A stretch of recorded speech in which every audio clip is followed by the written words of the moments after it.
Joined now by the host of the Mayor's Office podcast and the Yankees' former hitting coach, Sean Casey. Sean, let's start with an injury update here. You and I were talking about injuries off the air. Jazz Chisholm, though, he's feeling a lot better than I am.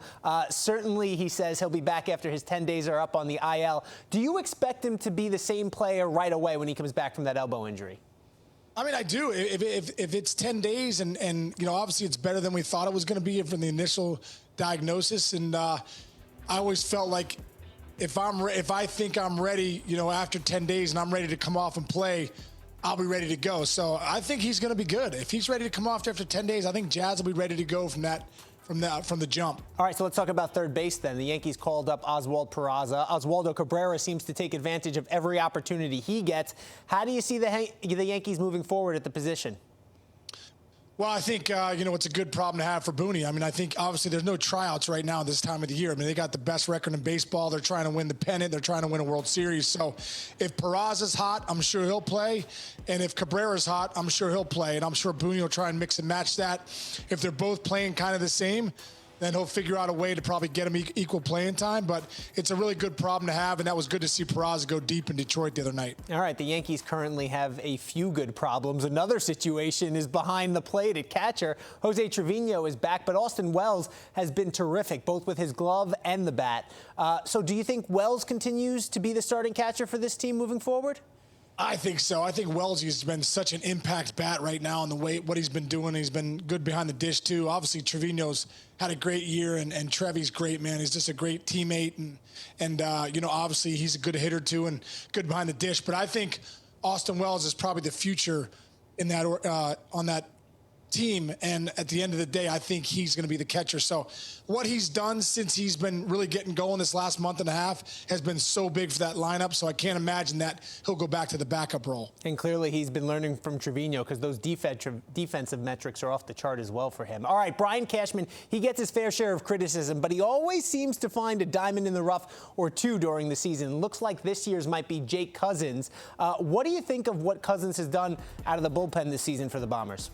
Yeah, you got to give it to Cash. He's always finding guys, even if it's Clay Holmes from the Pirates, Jeff Weaver came in last year, has done a great job, and Cousins has been lights out. So, you got to give it to Brian Cashman. He knows what he's looking at, trusts his scouts, and to go out and get him and to be such a weapon that he's been for Booney out of that pen has been huge. All right, they have a big series coming up Tuesday against the Guardians, both teams vying for the top spot in the American League. But my question to you is, do you want the bye come playoff time, or would you rather have the rest, or do you want to keep playing if you're hot?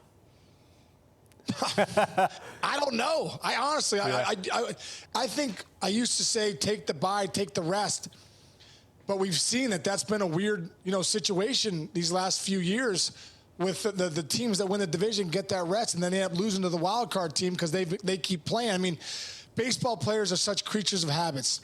And routine, consistency, repetitions. I mean, you don't want time off. Even the 3 days at the All-Star break rattles you when you come out. This is such a game of timing. So, I just remember being with the Tigers in 2006. We beat the Yankees first round. We beat the A's. And then the Mets and Cardinals went 7 games. I think we sat for 7 days. And we came out so rusty. So I don't know. I really don't know. I don't know. In the game of baseball, it's so different than football or the NBA where you can rest guys, and that rest is a good thing physically. I mean, for these guys, such creatures of habits, I don't know. I mean, I think you'd like to win the division just to say it, but I'd like to see how this plays out. All right, here's my theory. Tell me if there's any validity to this. I think pitchers and defense, right? If you're a pitcher and bullpen-oriented team, you want the rest so you can set that rotation. But if you're a hitter and you are hot, you want to keep swinging the bat. That's my thoughts. Joe, I love that. Yeah. And hitters are, when you get hot, the last thing I need is rest. Yes. I do not need to sit for 5 days. That's the last thing I want. That's kryptonite to a hitter. So I agree, man. For the pitchers and the infielders, maybe, but for the hitters, no. They want to play. Sean, you worked with Judge last season as the Yankees hitting coach. Is there a story or an interaction with him that just articulates how special this guy is? I remember last year, Judge hit a big double, scored a run, I think, and, the place was going crazy, Yankee Stadium, and everyone was fired up. And obviously, he's the greatest player on the planet. But I remember looking out there at second base, and the next day I came in to lift. I used to come in and lift around 6 o'clock, and Judgy would be in the weight room already, kind of rolling out his hip, doing some, foot exercises, but just the tedious stuff. And he had already been in the cold plunge. He'd already done his T work at 4 o'clock. And I remember saying to him, hey, man, I really, really appreciate the work that you put in, the mundane. I think the great players master the mundane of the everyday routine.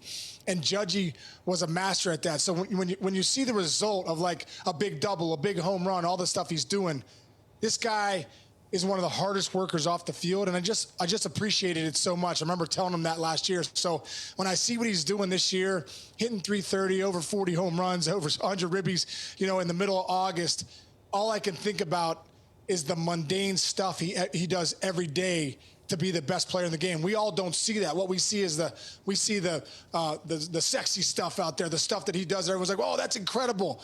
But the stuff that he does behind the scenes, Joe, that's what makes Aaron Judge. Putting in the work. Kids at home need to learn that. All right, when he hit 62 home runs a couple years ago, he led in every offensive category except batting average, so he didn't get the Triple Crown. Does that mean something to him, do you think? And do you think he can win the batting title this year, considering how much he walks?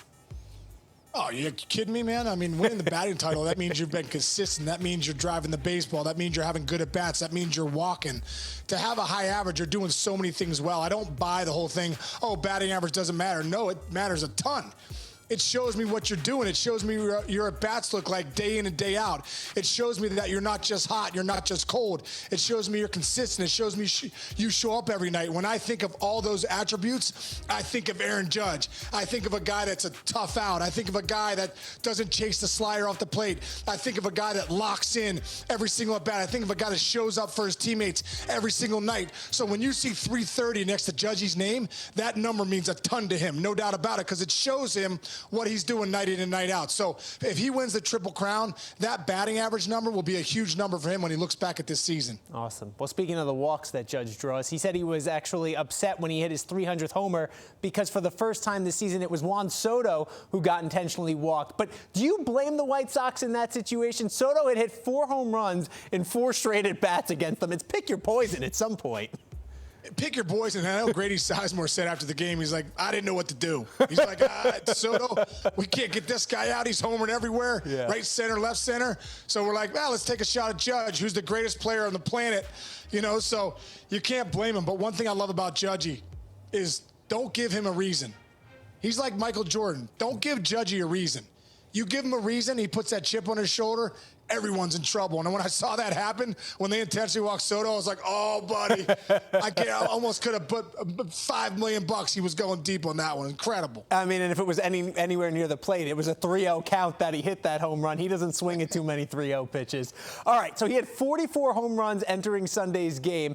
And take a look at this list here. 48 players since 1920 have hit 50 or more home runs in a single season, but just 4 players have done it 3 or more times in their career. Sammy Sosa, Mark McGwire, and Babe Ruth did it 4 times. Alex Rodriguez did it 3 times. Judge would be the 5th player in history to have 3 or more seasons of 50 home runs. Can we start talking about Cooperstown for him? Oh, yeah, because start talking about Cooperstown, no doubt about it. I mean, no doubt. And obviously the sample size is still pretty small. That's how great. I mean, we're watching greatness. We're watching a once-in-a-generational player, watching one of the greatest players of all time right in front of our eyes. I was fortunate enough to see it from the dugout last year and so grateful for that. But, yeah, when you look at those names, too, I mean, really, Ruth comes out big time. Ruth and Judge, and what they've done for the game, and that's just elite company. So, when you see those names and you see Judgy right there, that's when you start thinking Cooperstown. I mean, those are special numbers he's putting up. Sean, I know most people love their bobbleheads, especially when it's one of your own. I got to be honest, though, Sean. This might be my hot take. I'm not a big bobblehead guy. I get it if it's your own, but why do people love them so much? Are you a bobblehead collector there? Well, you know what, Joe, this guy, Travis Grubb, came up to me. I was with Billy Wagner doing a signing in Virginia. And, usually you get this bobblehead right here. And you're like, oh, that's nice. I saw it. But then this one comes along. And you're like, what the heck is that? I mean, it's incredible. So This guy, Travis Grubb, man, he's incredible. He spends like 80 hours on these bobbleheads right here. It's 3D imaging. It's all hand painted, and it's just really, really cool, man. So I gave him a shout out because Doc Gooden gave him a shout out, and then we started talking about it. But yeah, if you ever want to get a bobblehead, Joe, go to I think it's RVA_bubbles or bobbles on his Instagram. But Travis does great work, dude. I must admit, I'm starting to like collect these bobbleheads. And I'm like, hey, can you get me one of? I got one of Jim Leland coming. I want to get him to sign it. They're really cool, dude. They're really cool. So yes, if you have your own, Joe, if he made you one, you'd be like, 100%. I'd be playing with that on my desk all the time. I'd be asking for them. But I got friends, and you go to our sports department, we got desks filled with bobbleheads up there. They're shaking all the time. I get it if it's yours, and those look pretty cool. Don't forget, everybody, you can check out the Mayor's Office podcast on everywhere you get your podcast. And, of course, like, follow, subscribe on YouTube. Sean, you are the man. I appreciate you stopping by every week. Great seeing you, Joe. See you next week, brother.